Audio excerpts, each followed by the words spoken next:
sorry. Yeah, that's all right.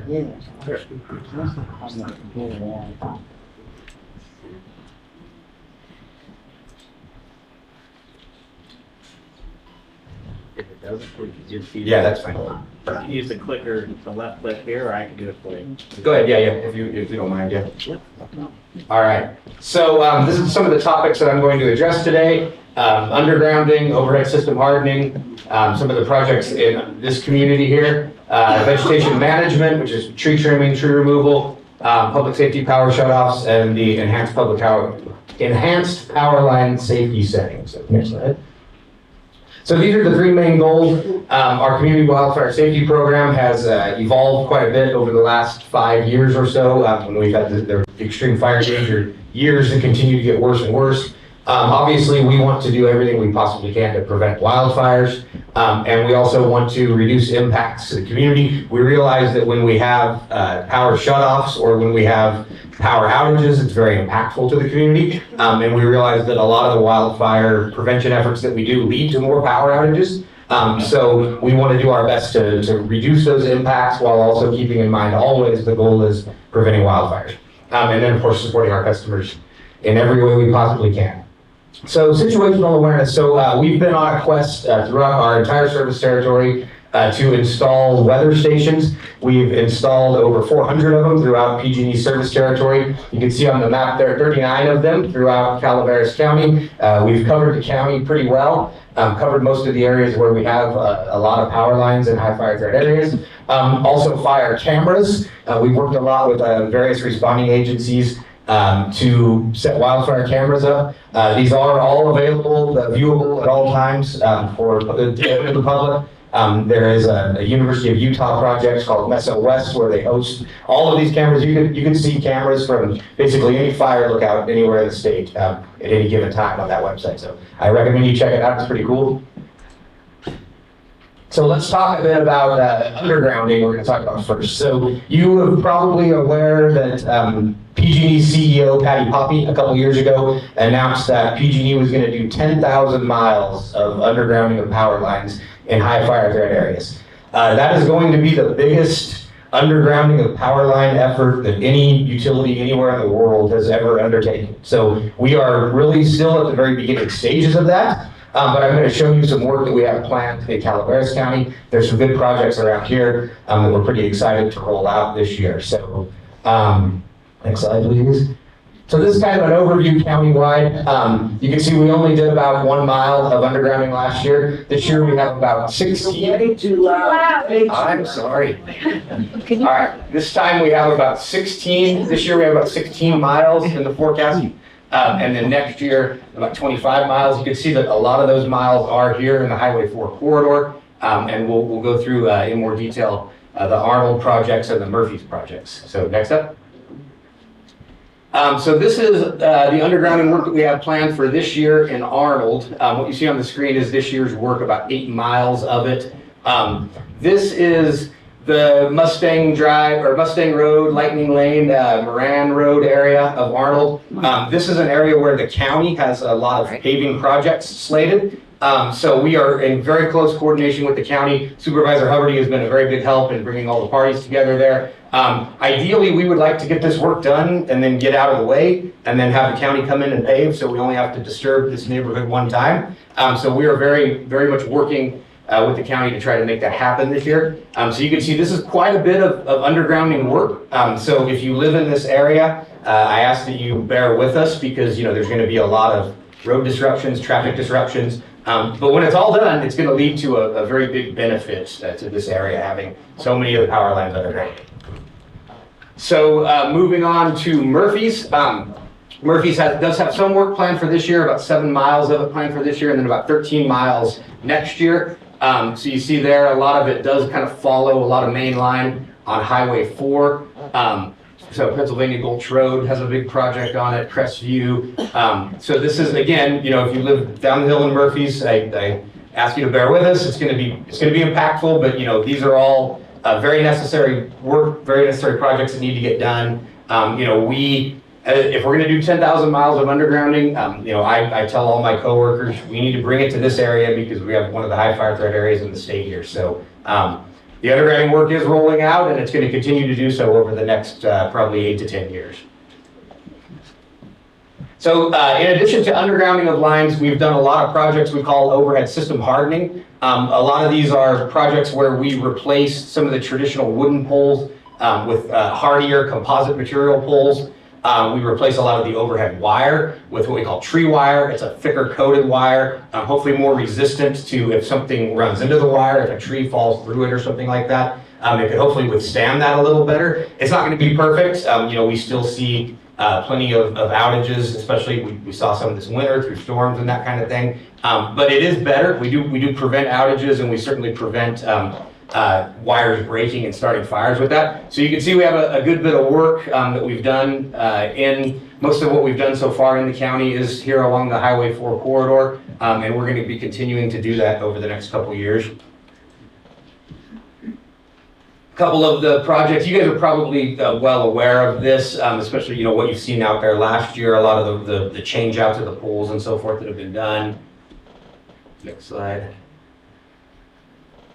Yeah, again, same thing, mostly mainline kind of work, mostly follows, our lines tend to follow roads and thoroughfares and highways and so forth. So, all right, let's talk about vegetation management. I'm going to talk a little bit about what we're doing in this area, what we're doing in general, what the program is. Audio? So, I think so. yeah. Did you lose the audio? Let's trade. Oh, no, I think it just All right. turned off. No, I think the battery ran out. Oh, okay. So we'll see if I can get this one right. So vegetation management, next step, please. So obviously, we have about 100,000 miles of overhead power lines throughout our service territory, about 70,000 miles of lines in high fire threat areas. So we have a huge, robust, ever-expanding vegetation management program where we have to inspect trees annually. We have to address hazard trees, dead trees, trees that have grown to a point where they overhang our lines. All of that. So all of you that live up here are probably very familiar with this. You probably hear from us a lot, and our contractors a lot.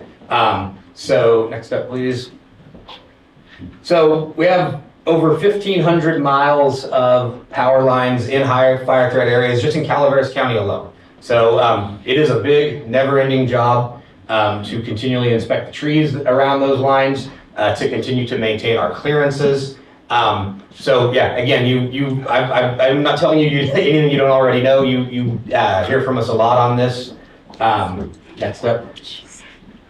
So one of the things I wanted to say, oftentimes when I go and do public presentations like this, people will have specific questions about their property, vegetation work on their property. I would love to help with those. I will stick around afterwards, so I ask that if you have specific questions specific to your property, I'd be glad to take your name and address and phone number and all that and see what we can do to help with those. So yeah, we, again, we're constantly out there inspecting and doing the work and all of that, and we've seen a lot of dividends. We've seen, I think this winter, for as brutal as the storm season was, we saw less impacts of power outages. It's never going to be down to zero, but I think we saw a good amount of progress that comes with the system hardening work and the tree work that we've done. So next up. All right, let's talk public safety power shutoffs now. So this is a program that we rolled out in 2018. That was the first year that we actually proactively shut off power to prevent wildfires. 2019 was the year that things really started in earnest. I'll show a slide next where it shows comparison year over year. So those of you that lived up here in 2019, you went through the real worst of it. That year we had a lot of very impactful outages, over 2 million customers impacted throughout our service territory by public safety power shutoffs that year. The biggest event that we had in 2019, we turned off power to 930,000 customers throughout our service territory. So that's probably about 3 million people where we turned power off to in one day. In that event, almost the entirety of Calaveras County was out of power, even down in Angels Camp, Copperopolis. So if you can go back to that last slide, please. So we have, after that year in 2019 where we had the majorly impactful outages, we knew that was not sustainable and that had to get better. And so, we've worked on a lot of initiatives to make power shutoffs a lot smaller, make them less frequent, make us not have to do them nearly as often. So what you see here is that we have, over the years, we've gotten a lot better at how many customers we're impacting with these public safety power shutoffs. So we really honed in on trying to only turn the power off to areas that are really greatly impacted at any given time with high winds and high fire threat conditions. Last year, we didn't have a single event, which was good. A lot of that is weather driven. But there is a lot of dividends again that are paid from a lot of the work that we do out there to try to really make these things as small as they possibly need to be. I believe, if I remember right, in 2021, we didn't have any events that impacted Calaveras County. So I think the last 2 years running, we haven't had any power shutoff events here. So knock on wood, say a prayer, whatever you believe to keep that streak rolling this year. If we do have events, we are confident that they will be smaller and a lot more surgical than they have been in years past. So, thank you. Enhanced power line safety setting. So this is a program that we rolled out a couple of years ago. What this basically is we, during the high fire threat times of the year, we adjust the sensitivity settings on the power lines so that if there's an interruption, they're supposed to what we call fast trip and turn off right away. So what these has led to, go to the next slide, we've seen a great reduction in ignitions caused by power lines since we rolled this program out. 68% reduction in ignitions, 99% reduction in fire size. These are fires that, again, are caused by when our lines get obstructed. What this also leads to is larger and longer power outages throughout the summer, as you all well know. So we are doing everything we can to try to make those power outages as least impactful as possible. But with this program does come increased outages. So that is a kind of a fact of life that you guys have been living with up here. Obviously a lot of the circuits in Calaveras are affected by this. Once we get into the summer, again, those sensitivity settings will be adjusted. So when we have outages, they're likely to be larger outages, longer outages. We're doing everything we can to mitigate that. So next up, please. So what are the difference between public safety power shutoff and enhanced power line safety settings? Well, the main difference is the public safety power shutoff is planned. We spend a week or so working with the weather forecast, honing in on where exactly we need to turn the power off, and we intentionally turn the power off during those events. Enhanced power line safety setting outages are not planned. They happen because something obstructed our lines. Usually that means an animal or sometimes a vehicle, sometimes a tree actually got into our lines. So these are outages that happen because of factors beyond our control. But what we do control is the settings that make the outages bigger and longer, and hopefully reduce the chance of causing an ignition when something does run into one of those lines. So the notification procedure is a lot different. In public safety power shutoffs, you will get all kinds of calls and text messages and emails from us. You may even get tired of hearing from us when we have those events in the forecast. In the enhanced power line safety setting outages, again, they're not planned, so you won't hear from us until the outage actually happens. And then we have to get out there and patrol the lines and hopefully get it back up as quickly as possible. So this is kind of the process that we go through. When an object strikes the line, if we can, we will get a helicopter up and fly the line. Sometimes it needs to be on foot though. A lot of that depends on the time of the day. We can't see much from the helicopters at night. So if we have an outage late in the day, a lot of times that leads to it going overnight. Next slide, please. So this is, again, kind of the process that we have to go through whenever one of these things happens. So hopefully we've tried a lot to get better in the last couple of years with the patrolling for one thing, but also with the communications with the customers when these power outages happen. So, next up. So this is the last slide that I have. I'll leave this up on the screen for a while. Some of the resources that we have to support our customers. There's a lot of information out there. There are a lot of programs that our customers can take advantage of for portable batteries, self-generation, customers that have medical needs that require electricity We have a special program that if you do have that, hopefully you're signed up for our medical baseline program. It does lead to a reduction in the bill, but also leads to us doing enhanced outreach to those medically vulnerable customers anytime we have outages. So again, I want to thank you all for having me today. We certainly understand that a lot of these disruptions of power are very impactful, but please bear with us. We appreciate everybody's support and patience as we really try to get better at making our communities more fire safe and more fire resilient. So I'd be happy to take questions. Okay.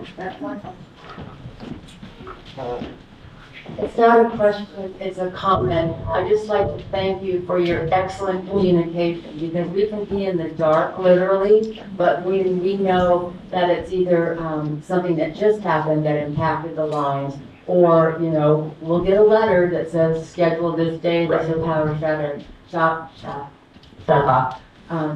It's just really appreciated, because then you can get through it a little easier. So I appreciate you saying that. We've in the beginning of especially the enhanced power line safety setting program, we did not do a very good job of rolling that out and communicating with our customers. And we realized that, and we are really, trying to get better all the time at those communications. So I appreciate you saying that. I should have also mentioned, you mentioned planned outages. A lot of this work that we have to do, this system hardening work, requires planned outages. Our crews cannot work on those lines while they're hot. So a lot of times we have to turn those lines off to get this work done. So, we're required to provide at least 2 weeks notice when we have the planned outages. So a lot of times you will get a letter or an email on that. So again, the theme of the presentation, we appreciate your patience because, we know this is inconvenient, but it is certainly toward a greater good. So thank you. Okay. So first, thank you for all the work that you have done. I've been very blessed about it this year. And I appreciate you taking care of the trees by the power lines, but many of us have had trees that have been cut down and then the logs are left there, and we're expecting, they say, within 3 months someone will come and pick it up, but that does not seem to be the case. Yeah, and that is one of the most frequent complaints that I hear from people. So I would be happy to talk to you about your individual properties in that regard. We, particularly through this winter, when we had a lot of really adverse conditions, we were really behind on a lot of the wood removal. We do still have our wood removal contractors in place. We do still have the wood removal program in place. So again, all I can ask is patience. I mean, we're trying our best to get that done. It's not always the quickest and most efficient thing. I realize that. But I'm always happy to talk to people about their individual concerns, and usually we're able to get those addressed. So yeah, thank you. I hear from Supervisor Huberty a lot. I hear from his counterparts in Amador County a lot. From when he hears from constituents that have concerns, he gets those to me, and we do our best. That's what I wanted to say. I wanted to reiterate what you said earlier, is to say thank you, because in the middle of the night, anytime during the day, you've always been honest and accurate about exactly what's going on, and it's brilliant. And thank you for all the work to make this huge storm year a little bit easier for everybody, because there were very few comparatively what we could have thought of how many people would have lost power. So thank you. Yeah, thank you. Thanks for all that. I kept thinking the storm season might be over, but then it doesn't really look like that. So we're gonna take one more quick question, and then you're gonna stick around so others can sidebar with you. Yep. I'm Lynn Arnold, and I know that the drones are in place with PG&E. Are you going to make it very clear to folks that drones are in our neighborhoods? Because some neighborhoods don't like drones. Yeah, understood. And I think that needs to get out. That Right. messaging. Yeah, understood. So we recognize that we need to do a better job of notifying customers, when the drone work is going to happen. The drones have been very effective for us in doing inspections. We are actually currently working on trying to get the FAA, the Federal Aviation Administration, to loosen some of their requirements about line of sight for drones so that we can do even more of those inspections with drones. I can imagine a world where we, even overnight when we have a power outage, we're able to deploy the drones out there with lights and maybe get the power back on before the morning. We're not there yet. We're a long way from there. But the technology has a lot of promise. And so I do understand, I wouldn't probably be wild about a drone flying in my neighborhood as well. So we do need to get better about the notifications on that, and that is something that we recognize. But yeah, I think you're going to continue to see more and more of that, and hopefully hear more from us about it ahead of time. So I do appreciate that feedback. All right, thank you very much, Dylan. Round of applause. All right, so our next victim, is my partner at CalFire, Dennis Lange, 4414. Again, another tremendous asset, and Emily Kilgore is also here.